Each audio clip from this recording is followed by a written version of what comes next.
saudara jemaat GB Altar Philadelphia yang terkasih di dalam nama Tuhan Yesus Kristus. Puji nama Tuhan, kita bersyukur kalau sampai hari ini kita masih ada, kuat, sehat. Itu semua hanya karena anugerah, hanya karena kasih setia Tuhan yang sungguh luar biasa dalam setiap kehidupan kita. Meskipun hari-hari ini kita masih beribadah online, tapi percaya bahwa Tuhan selalu hadir dalam setiap persekutuan ibadah kita. Mari sebelum kita mau menaikkan, kita mau menyembah Tuhan, kita mau memuliakan nama Tuhan, firman Tuhan dalam Mazmur 23 ayat yang keempat dikatakan, sekalipun aku berjalan dalam lembah kekelaman, aku tidak akan takut bahaya, sebab Engkau besertaku, gadamu dan tongkatmu itulah yang menghibur aku. Mari sama-sama kita mau tundukkan kepala kita mau berdoa. Bapa yang baik, Bapa yang ada di dalam kerajaan sorga, kami bersyukur Tuhan kalau sampai hari ini, kalau kami masih ada sampai hari ini, itu hanya karena anugerah, hanya karena kasih karunia Tuhan yang sungguh luar biasa dalam hidup kami. Bapa, kami jemaat-Mu Tuhan, umat-umat-Mu, kami mau menaikkan, memuji, memuliakan, menyembah Engkau Tuhan. Biarlah apa yang setiap kami naikkan kepadamu bisa menyenangkan, bisa berkenan di hadapan-Mu Tuhan Yesus. Terima kasih Bapa yang baik, terima kasih. Ini doa setiap kami, ini syukur kami mau memuji, kami mau memuliakan nama-Mu di dalam nama Tuhan Yesus. Haleluya. Amin. Mari sama-sama kita mau menaikkan setiap rasa syukur kita mau katakan bahwa di segala musim apapun Tuhan selalu hadir dalam setiap kehidupan kita. Tuhan pasti menolong kehidupan kita, Bapak Ibu Saudara. Akan selalu berganti, kasih Tuhan tetap abadi, tak akan berubah sampai selamanya. Ku tetap percaya, ku yakin Tuhan memberkati, ku yakin Tuhan melindungi. Burung di udara Tuhan pelihara,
Shalom, selamat bertemu di hari Minggu yang penuh dengan berkat. Saya yakin dan percaya ada sukacita bagi setiap kita yang kita bisa beribadah bersama-sama pada di hari Minggu ini.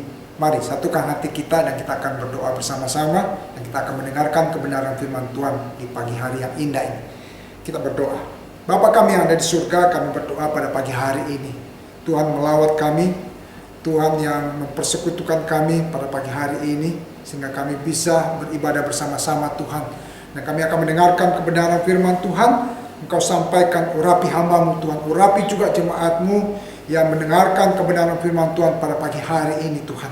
Biar di mana kami Kau berikan kekuatan, sukacita, damai sejahtera Allah turun ke atas kami, setiap keluarga-keluarga yang mengikuti ibadah pada pagi hari ini. Terima kasih Tuhan, Engkau bersabda, Engkau yang mengurapi kami semuanya. Terima kasih Tuhan, terpujilah nama-Mu. Demi nama Tuhan Yesus Kristus kami berdoa dan ucap syukur. Haleluya. Amin.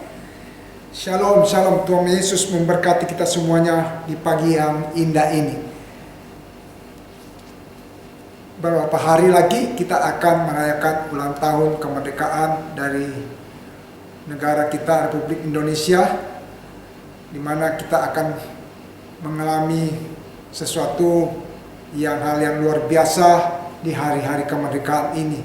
Kita terus berdoa untuk bangsa ini sehingga mengalami kemerdekaan secara finansial, kemerdekaan secara ekonomi, dan kemerdekaan secara sakit penyakit lewat pandemi saat-saat ini.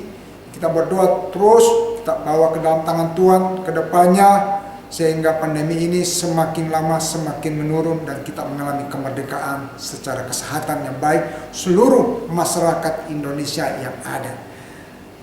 Bapak Ibu Saudara dikasih oleh Tuhan, mari kita akan masuk untuk kebenaran firman Tuhan kita pada pagi hari ini.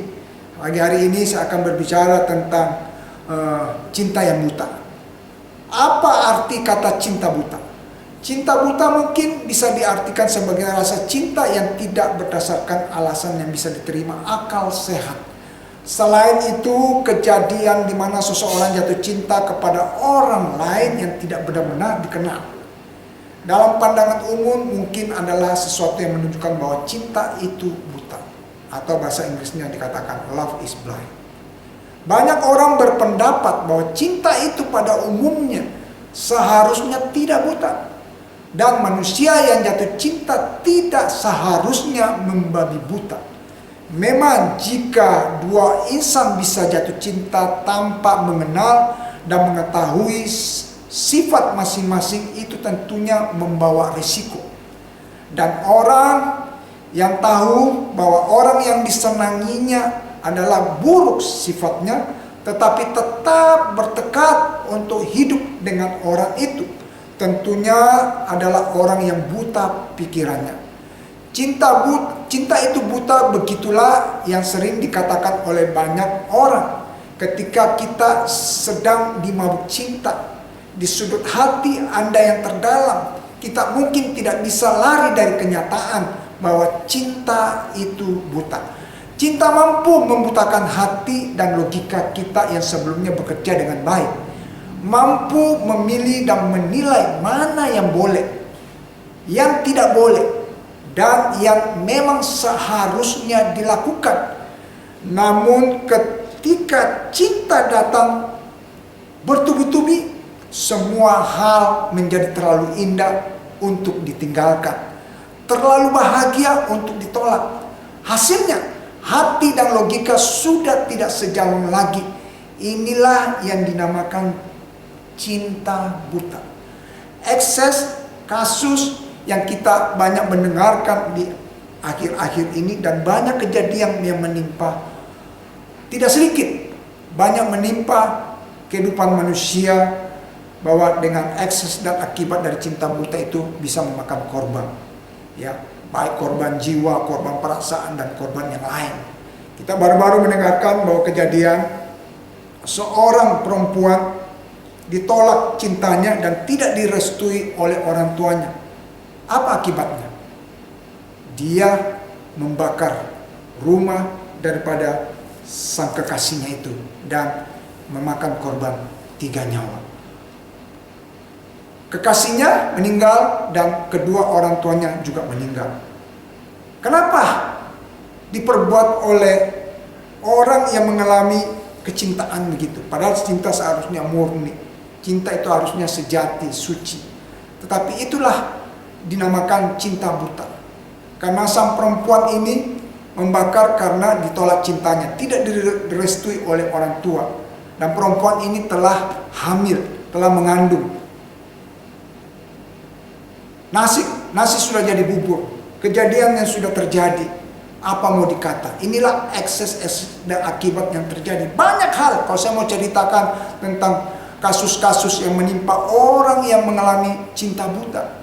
Ya, banyak korban dan banyak yang dilakukan merupakan hal-hal yang merugikan di dalam masyarakat. Nah, Bapak Ibu Saudara yang dikasihi oleh Tuhan, kita akan belajar pada pagi hari ini. Kita akan melihat bagaimana keinginan mata itu bisa merusak satu generasi. Keinginan mata, keinginan daging tentang keangkuhan hidup itu bisa merusak satu generasi, sehingga mengakibatkan sangat fatal sama sekali. Nah, kita akan membuka dan kita akan membaca di Perjanjian Lama di Kejadian 6 ayat 1. Kejadian 6 ayat 1 di situ berbicara tentang kejahatan manusia. Ya. Kejahatan manusia kita akan baca bersama-sama. Kejadian 6 ayat 1. Ketika manusia itu mulai bertambah banyak jumlahnya di muka bumi dan bagi mereka lahir anak-anak perempuan, maka anak-anak Allah melihat bahwa anak-anak perempuan manusia itu cantik-cantik, lalu mereka mengambil istri dari antara perempuan-perempuan itu, siapa saja yang disukai mereka. Garis bawahi bahwa anak-anak Allah melihat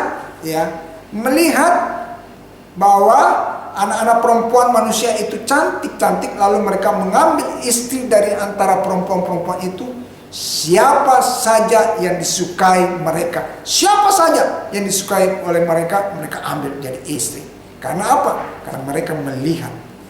Berfirmanlah Tuhan, rohku tidak akan selama-lamanya tinggal di dalam manusia, karena manusia itu adalah daging, tetapi umurnya akan 120 tahun saja. Pada waktu itu orang-orang raksasa ada di bumi, dan juga pada waktu sesudahnya ketika anak-anak Allah menghampiri anak-anak perempuan manusia, dan perempuan-perempuan itu melahirkan anak bagi mereka. Anak bagi mereka inilah orang-orang yang gagah perkasa di zaman purbakala, orang-orang yang kenamaan.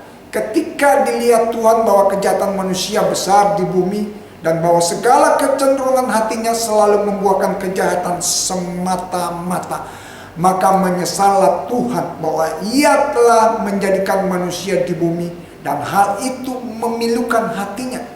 Berfirmanlah Tuhan bahwa Aku akan menghapuskan manusia yang telah kuciptakan itu dari muka bumi, baik manusia maupun hewan, dan binatang-binatang melata, dan burung-burung di udara, sebab aku menyesal bahwa aku telah menjadikan mereka.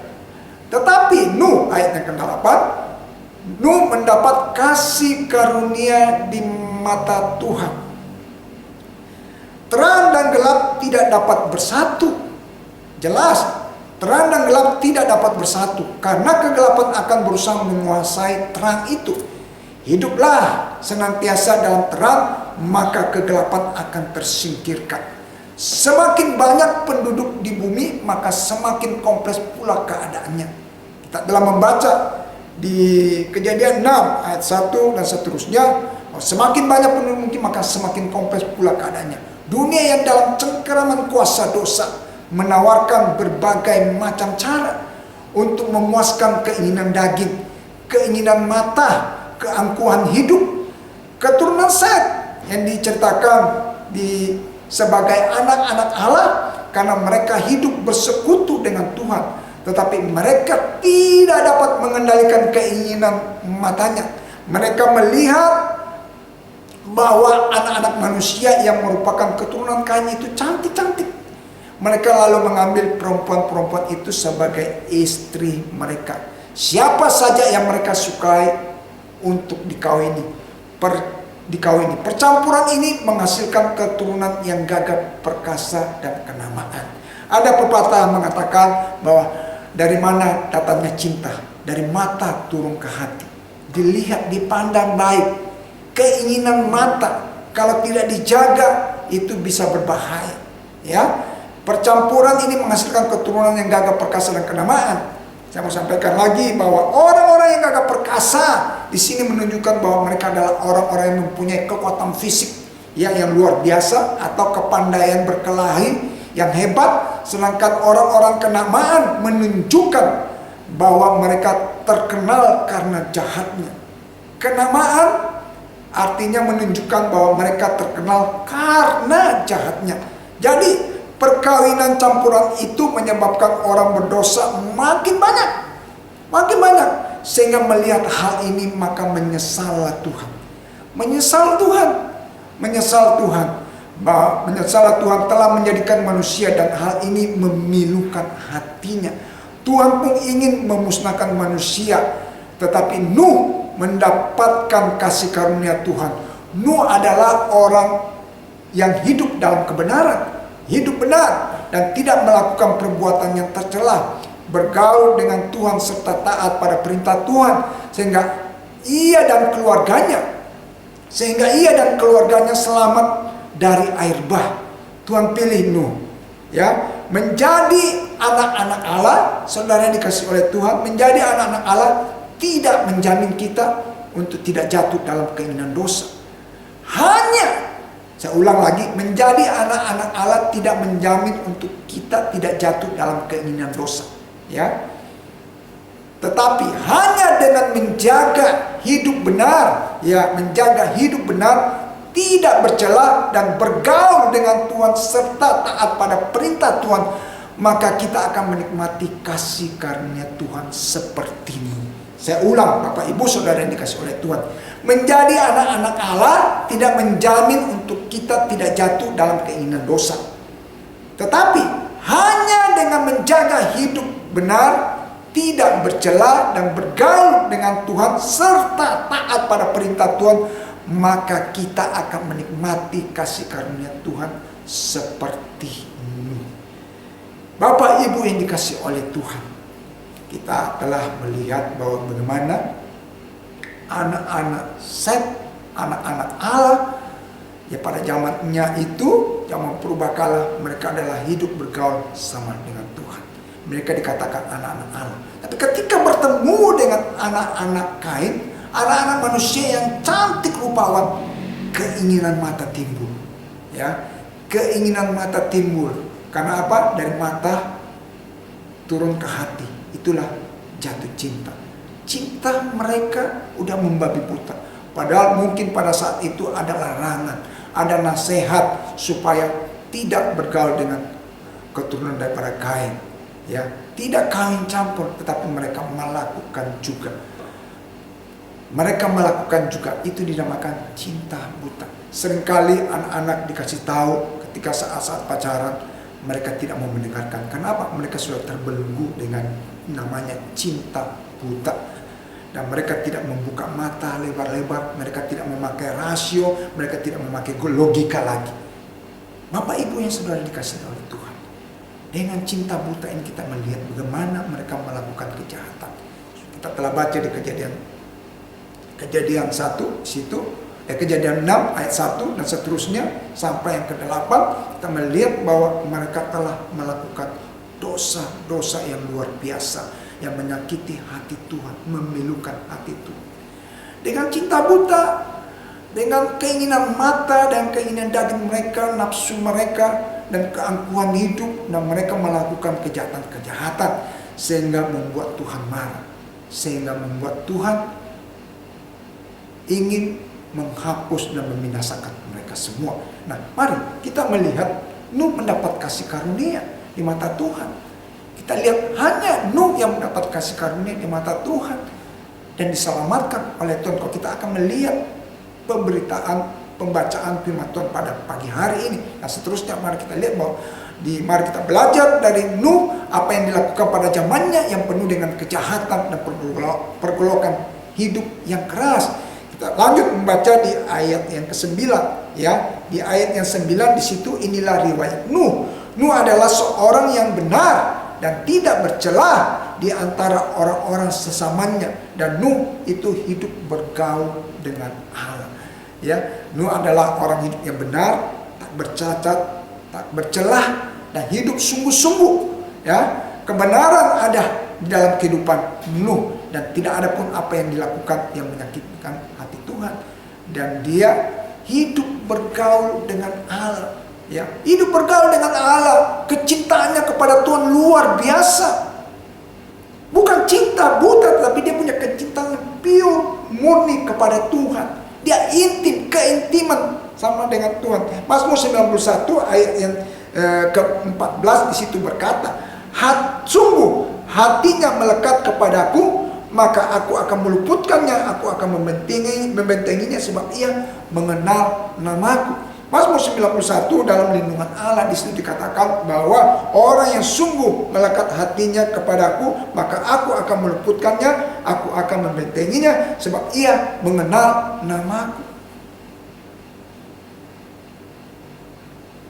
Nuh bergaul akrab dengan Tuhan. Kecintaannya 100% bersama dengan Tuhan. Dia cinta kepada Tuhan, dia berkorban, dia selalu bersekutu bersama dengan Tuhan. Dan dia berdoa. Dia berdoa, dia mempersembahkan korban kepada Tuhan. Tidak seperti yang kita baca di ayat-ayat sebelumnya bahwa keturunan anak-anak Allah, keturunan Set itu melampiaskan keinginan mata, keinginan dagingnya, dan keangkuhan hidup dengan melihat ya perempuan-perempuan cantik dari keturunan Kain, dan dia ambil siapa saja untuk dijadikan istri. Dan karena keinginan mata, karena cinta yang buta, cinta yang bertubi-tubi itu disalahgunakan sehingga menghasilkan perkawinan campur. Mungkin ada nasihat, mungkin ada teguran, tapi mereka tidak mengindahkan lagi. Karena apa? Sudah dibutakan oleh cinta, sudah dibutakan oleh keinginan daging, sudah dibutakan oleh apa? Keinginan mata dan keangkuhan hidup. Akhirnya apa? Menyakiti hati Tuhan. Terus kita akan baca, Nuh memperanakan 3 orang laki-laki, anak laki-laki, yaitu Sem, Ham, dan Yafet. Adapun bumi itu telah rusak di hadapan Allah dan penuh dengan kekerasan. Allah menilik bumi itu. Allah memperhatikan bumi itu, menilik bumi itu, dan sesungguhlah rusak benar sebab semua manusia menjalankan hidup yang rusak di bumi. Pada saat itu, pada zamannya Nuh. Pada zamannya Nuh, kawin-mengawinkan. Mereka tidak memperhatikan etika lagi. Ajaran Allah tidak diperhatikan. Titah Tuhan tidak diperhatikan. Berfirmanlah Allah kepada Nuh. Maka sampai di satu titik, berfirmanlah Allah kepada Nuh. Dan dia berkata apa? Aku telah memutuskan. Kalau sudah berbicara ada kata memutuskan, bahwa itu sudah tidak perlu diganggu-gugat lagi, tidak bisa diganggu-gugat. Maka Tuhan berkata kepada Nuh, aku telah memutuskan. Ya, seperti kalau di dalam pengadilan hakim memutuskan suatu perkara, tidak ada yang bisa ganggu-gugat, sudah ketok palu. Aku telah memutuskan untuk apa? Mengakhiri hidup segala makhluk, sebab bumi telah penuh dengan kekerasan oleh mereka. Jadi aku akan memusnahkan mereka bersama-sama dengan bumi. Tuhan marah. Tuhan sangat sedih dengan tingkah laku manusia pada saat itu. Kejahatan manusia sangat-sangat jahat. Kenapa? Karena mereka melakukan hal-hal yang jahat di mata Tuhan. Keinginan mata mereka. Cinta yang memberanguskan. Karena melihat seorang perempuan dari anak-anak manusia dari keturunan Kain. Dan mereka menyukainya. Dan mereka ambil. Dan kawin mengawinkan terjadi. Dan terjadi kawin campur. Dan mereka menjadi orang-orang yang perkasa. Dan mereka berbuat semaunya. Mereka berbuat semaunya dan berbuat jahat. Sampai dikatakan mereka mempunyai kenamaan. Sampai disegani. Sampai ditakuti. Nah, terus kita baca. Sebab bumi telah penuh dengan kekerasan. Dan ayat selanjutnya, buatlah bagimu sebuah batra. Diperintahkan kepada Nuh, buatlah bagimu sebuah batra dari kayu gofir.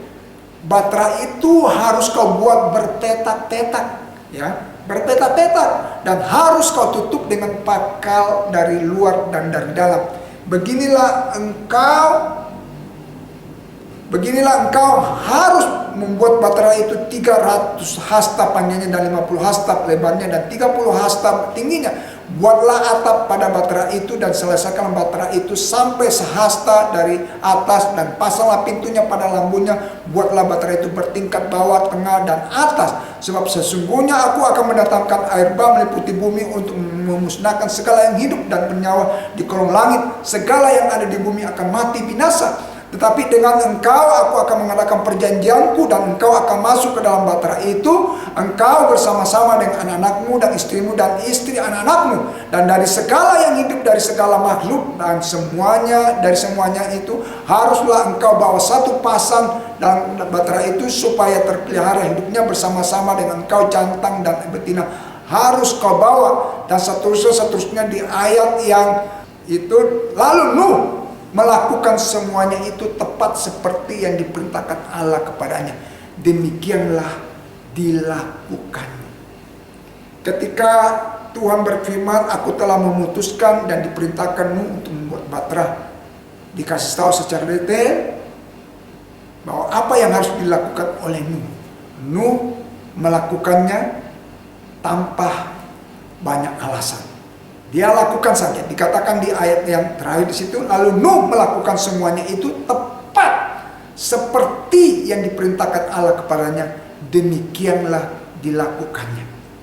Yang luar biasanya Nuh yang mendapatkan kasih karunia daripada Tuhan. Dia hanya lakukan saja apa kata Tuhan.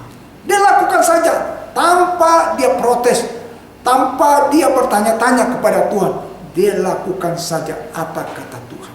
Ini yang luar biasanya daripada Nuh. Kalau kita melihat Nuh taat apa yang diperintahkan Tuhan dan dia melakukan tanpa bertanya-tanya. Nuh memiliki hubungan yang akrab bersama dengan Tuhan, bergaul erat dan kecintaannya kepada Tuhan. Ya, kecintaan yang luar biasa kepada Tuhan yang luar biasa sehingga dia mendapatkan kasih karunia.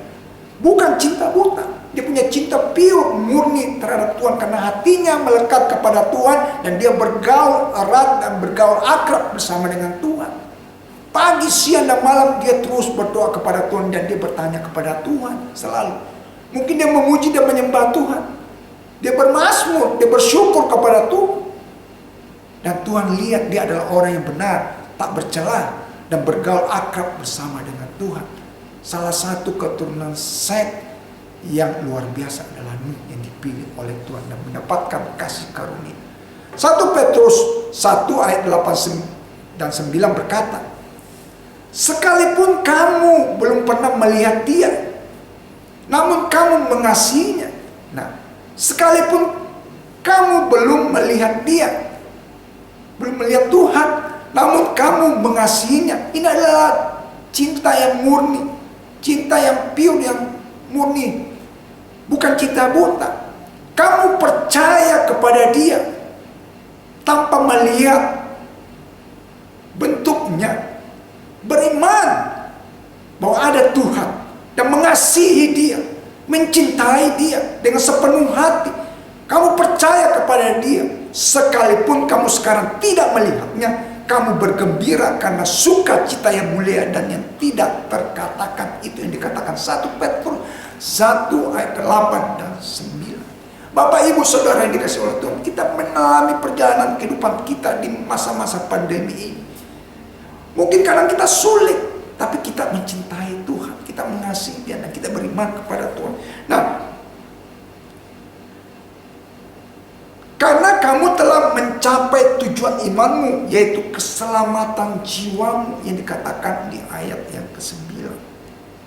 1 Petrus 1 yang ayat yang ke-9. Karena kamu telah mencapai tujuan imanmu, yaitu keselamatan jiwamu.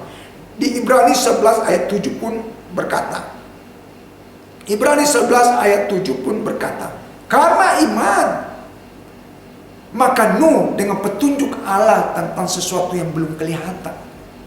Pada saat Tuhan perintahkan kepada Nuh untuk membuat bahtera, Nuh belum tahu apa yang akan terjadi, tapi dia hanya melakukan. Dia dengan iman melakukan sesuai dengan petunjuk Allah.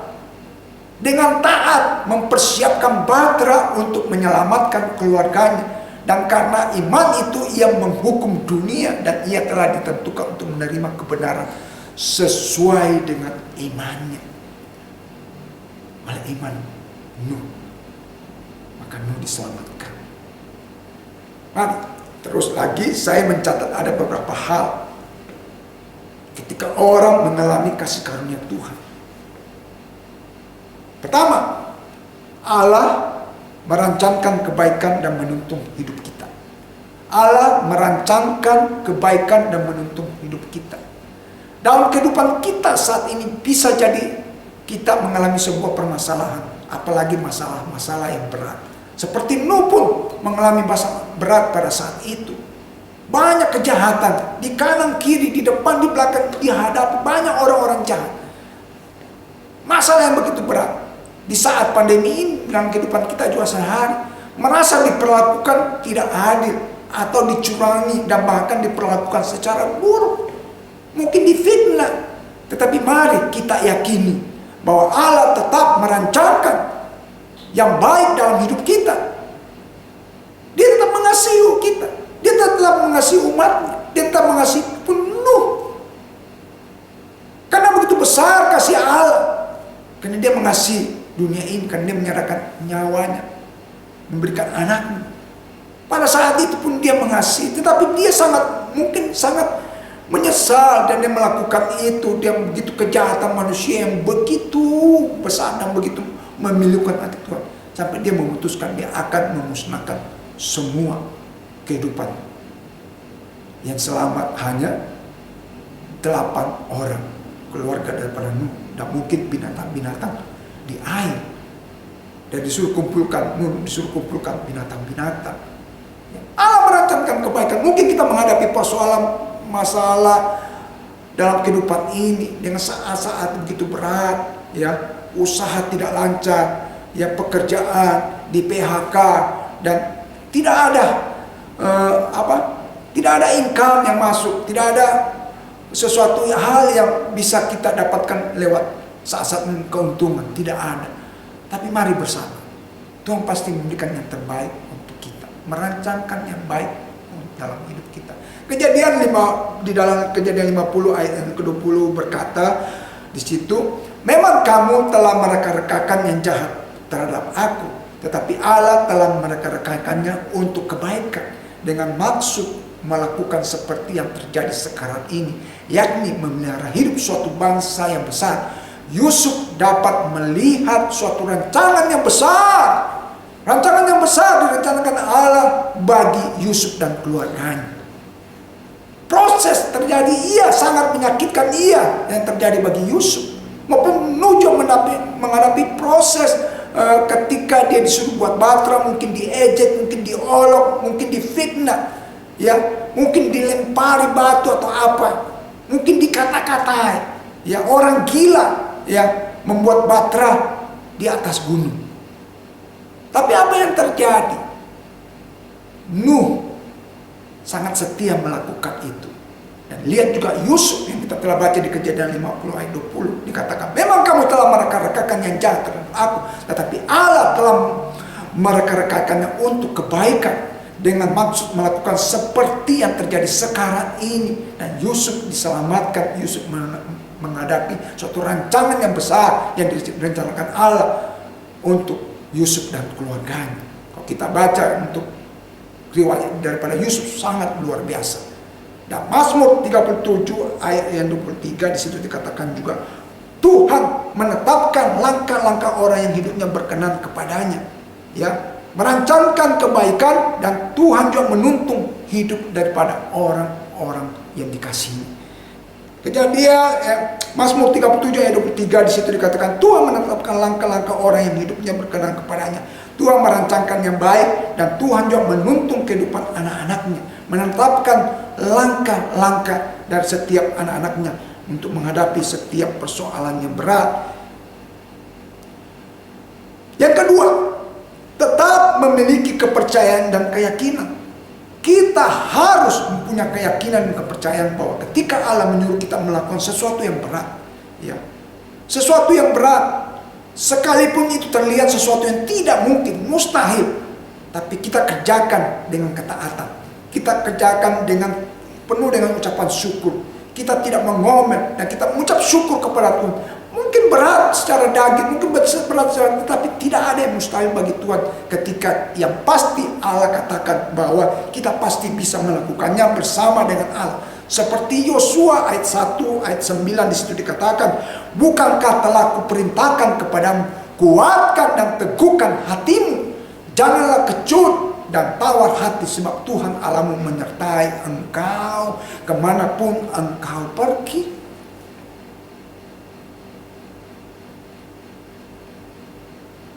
Mungkin kita tidak berdaya, mungkin kita merasa lemah, mungkin kita tidak, sesuatu hal yang kita tidak bisa, iman kita mungkin kita kecut, tapi kita dikuatkan Tuhan terus. Bersama dengan Tuhan kita pasti sanggup dan cakap mengatasi masalah itu. Mari tetap memiliki kepercayaan dan keyakinan. Mantapkan hati di saat-saat pandemi keadaan begini.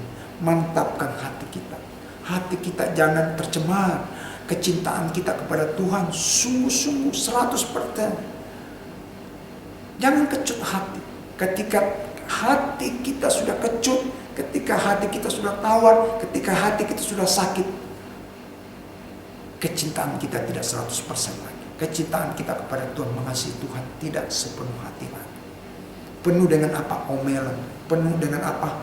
Keluh kesah, penuh dengan apa? Umpatan.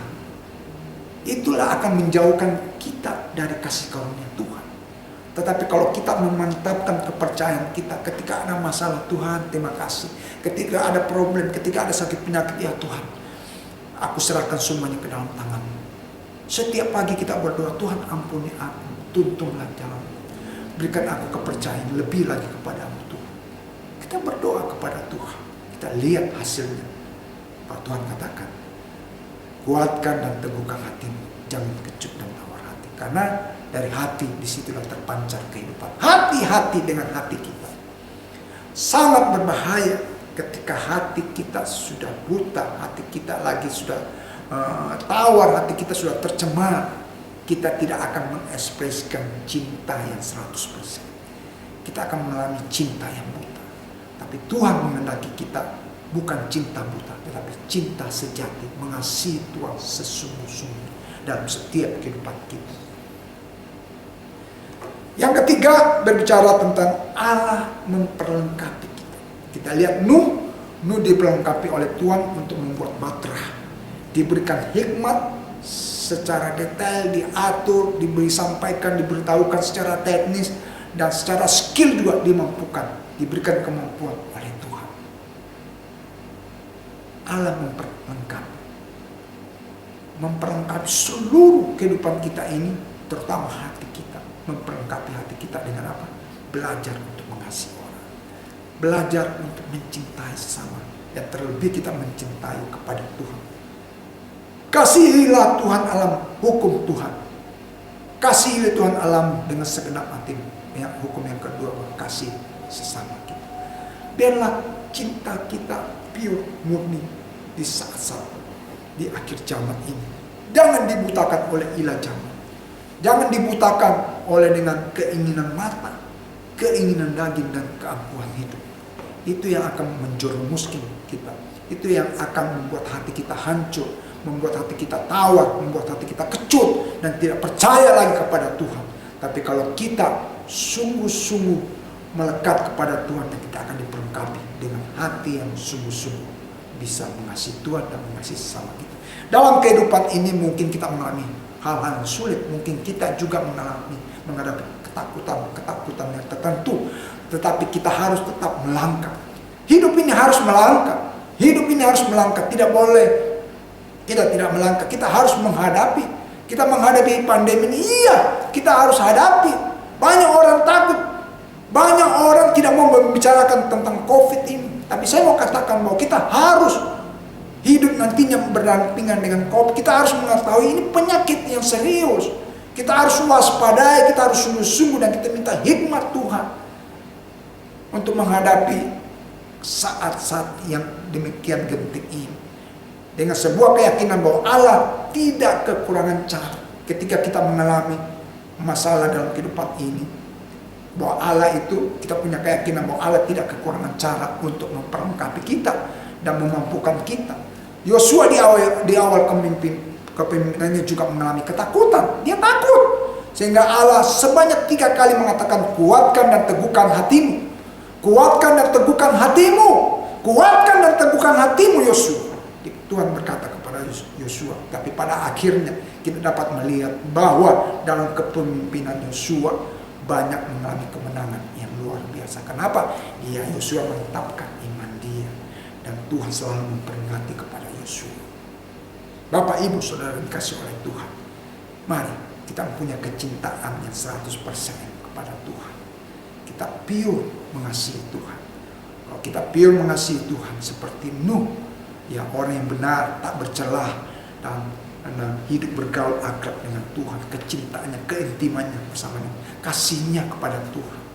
Ya, kita akan melihat 3 hal bahwa Allah merancangkan kebaikan dan menuntun hidup kita. Dia tidak pernah meninggalkan kita. Dia tidak pernah meninggalkan kita. Ketika kita pun mengalami jatuh, tidak sampai tergeletak. Kita akan dibangkitkan kembali, ya, dibangkitkan kembali secara ekonomi, secara keluarga, ya, secara keluarga, secara hubungan antara suami dan istri, antara anak. Tuhan membangkitkan kembali. Percayalah kepada Tuhan. Ya, mantapkan iman, tetap memiliki kepercayaan dan keyakinan. Itu yang kedua. Engkau jangan tawar hati, engkau jangan kecut hati, dan Allah akan memperlengkapi kehidupan kita untuk menyongsong hari depan, hari-hari yang kita lalui, hari-hari yang kita hadapi. Tentu kebenaran firman Tuhan katakan hari-hari yang akan kita hadapi adalah hari-hari yang jahat, tapi Tuhan akan merancangkan yang kebaikan. Tuhan akan meneguhkan hati kita, dan Tuhan akan memperlengkapi dalam setiap kehidupan kita untuk kita bisa atasi masalah-masalah ini. Tuhan Yesus memberkati. Amin. Untuk kebenaran firman Tuhan, mari kita berdoa bersama-sama. Bapa kami yang ada di surga, biarlah kebenaran firman Tuhan pada pagi hari ini, Tuhan, kami sungguh-sungguh mengasihi Tuhan, mencintai Tuhan. Bukan cinta yang buta, tapi cinta yang murni, dan mengasihi Tuhan sepenuh hati, sepenuh jiwa kami. Tuhan, kami mengasihi-Mu, Tuhan. Ajarkan kami untuk setiap hari mengintrospeksi hati dan pikiran kami, untuk sungguh-sungguh melekat kepada Engkau dan bergaul akrab bersama dengan Engkau. Setiap kebenaran-kebenaran itu milik setiap anak-anak-Mu, Tuhan, dan tidak bercelah dalam setiap kehidupan ini. Itu yang dimiliki oleh Nuh. Biarlah kami juga memilikinya itu, sehingga kasih karunia Allah itu terus bertambah-tambah dalam setiap kehidupan kami. Tuhan, kami mau berdoa, biarlah hari-hari yang kami lewati itu adalah kasih karunia Allah dalam setiap kehidupan kami ini. Tuhan, pimpin setiap kami, umat-Mu, dan seluruh yang mendengarkan kebenaran firman Tuhan pada pagi hari ini. Tuhan, kami juga berdoa bagi mereka. Kami bawa ke dalam tangan-Mu untuk hari ini, Tuhan, untuk bangsa dan negara yang kami kasih dan kami cintai. Biar Tuhan ada dalam setiap kehidupan kami. Tuhan sertai kami. Tuhan, Terima kasih untuk semuanya hal yang Tuhan hadapkan kami untuk kami bisa belajar untuk mengatasi COVID ini. Untuk pemerintah yang Tuhan berikan hikmat Tuhan. Terus Tuhan kerjakan, dijauhkan dari bencana, ekonomi bisa stabil. Dan kami berdoa juga untuk Bapak Ibu Gembala yang ada di Singapura. Tuhan berikan kesehatan baik, seluruh hamba Tuhan juga dan jemaat Tuhan disertai selalu dalam usaha, dalam pekerjaan, diberikan yang baik Tuhan, dan hubungan keluarga yang harmonis, jemaat yang sakit, darah tinggi, jantung, diabetes, dan COVID pun, dan penyakit-penyakit yang lain. Tuhan tolong dan sembuhkan kami demi nama Tuhan Yesus Kristus. Terima kasih Tuhan pada siang hari ini. Mari kita akan menerima doa berkat pada pagi hari ini. Arahkan hatimu, dan kita akan berdoa juga untuk Tuhan. Untuk kami tidak lupa berdoa untuk setiap anak-anak Tuhan yang memberikan persembahan. Tuhan tak pernah Tuhan mengingkari, dan Tuhan tidak pernah meninggalkan setiap anak-anak punya belas kasihan untuk mengasihi dan memberikan berkat-Mu untuk membantu pekerjaan Tuhan yang ada, baik itu persembahan persepuluhan, persembahan syukur, persembahan diakoni, dan persembahan yang lain. Tuhan yang membalas setiap pemberian daripada anak-anak-Mu Tuhan. Diberkati setiap pemberian mereka Tuhan. Pakai pemberian ini Tuhan untuk memuliakan nama Tuhan. Kami berdoa, arahkan hatimu dan terimalah berkat Tuhan pada pagi hari ini. Tuhan memberkati engkau dan melindungi engkau, dan Tuhan menyinari engkau dengan wajahnya dan memberi engkau kasih karunia-Nya, dan Tuhan menghadapkan wajahnya kepadamu dan memberi engkau damai sejahtera. Tuhan Yesus memberkati, tubuhmu disehatkan oleh kesehatan ilahi, dan jiwamu dipuaskan, diberikan damai sejahtera, sukacita daripada Tuhan, dan rohmu tetap menyala-nyala dan mengasihi Tuhan. Terima kasih Tuhan, terpujilah namamu. Demi nama Tuhan Yesus Kristus kami berdoa dan mengucap syukur. Haleluya. Amin. God bless. Tuhan memberkati kita pada siang hari ini. Merdeka. Tuhan Yesus memberkati. Amin.